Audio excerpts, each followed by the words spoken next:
wabarakatuh. Kami dari kelompok 4 yang terdiri dari saya sendiri, Tarifudin Bararasi, dan anggota kelompok saya yaitu Nur Afifah Ramadhani, Aufa Sabila Muhammad, Muhammad Bintang Wasesa, Safi Indra Aditya Tama, Rainolvan Kalevi, Raisa Dosi Rahadian Iksanti.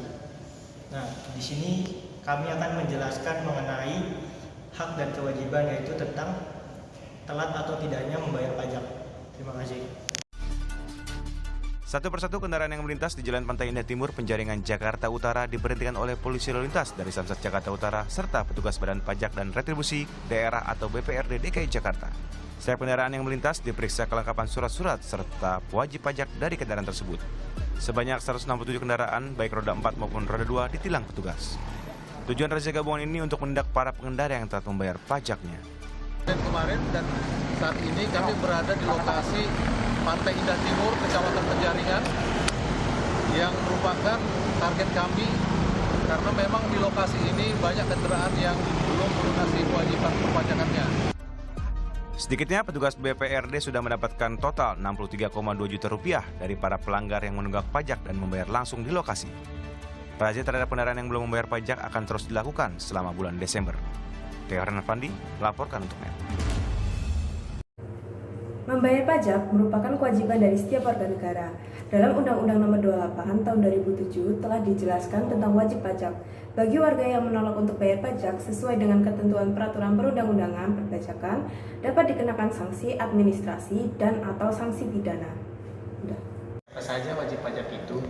Hal ini termuat dalam Undang-Undang Nomor 16 Tahun 2009. Dengan tegas disebutkan bahwa wajib pajak adalah orang pribadi atau badan yang menuntut. Ketentuan peraturan perundang-undangan perpajakan ditentukan untuk melakukan kewajiban perpajakan, termasuk pemungut pajak atau pemotong pajak tertentu. Sanksi administrasi perpajakan terdiri dari sanksi denda, sanksi bunga, dan sanksi kenaikan. Sanksi pajak berupa denda ditujukan kepada pelanggaran yang berhubungan dengan kewajiban pelaporan. Sanksi berupa pengenaan bunga ditujukan bagi wajib pajak yang membayar pajaknya setelah jatuh tempo dan akan dikenakan denda sebesar 2% per bulan, terhitung dari tanggal jatuh tempo hingga tanggal pembayaran. Dan yang terakhir, sanksi kenaikan ditujukan kepada wajib pajak yang melakukan pelanggaran tertentu seperti tindak pemalsuan data dengan mengecilkan jumlah pendapat pada SPT setelah lewat 2 tahun sebelum terbit SKP. Mengapa kita harus membayar pajak? Karena pajak juga akan kembali dinikmati oleh masyarakat dalam bentuk infrastruktur yang bagus dan memadai, serta dalam bentuk lainnya seperti subsidi BBM, subsidi bahan pokok, dan yang lainnya.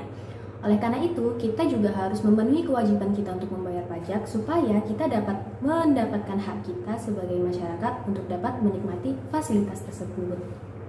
Kesimpulan yang bisa kita ambil yaitu sebagai seorang warga negara, kita memiliki kewajiban yang harus dilakukan dan hak yang akan kita dapatkan sebagai warga negara Indonesia. Bentuk kewajiban yang harus kita lakukan adalah dengan membayar pajak secara tepat waktu. Setelah melakukan kewajiban yang telah terpenuhi, maka kita akan mendapat dan dapat menikmati hak sebagai warga negara, yakni kita dapat menikmati fasilitas-fasilitas yang diberikan oleh pemerintah.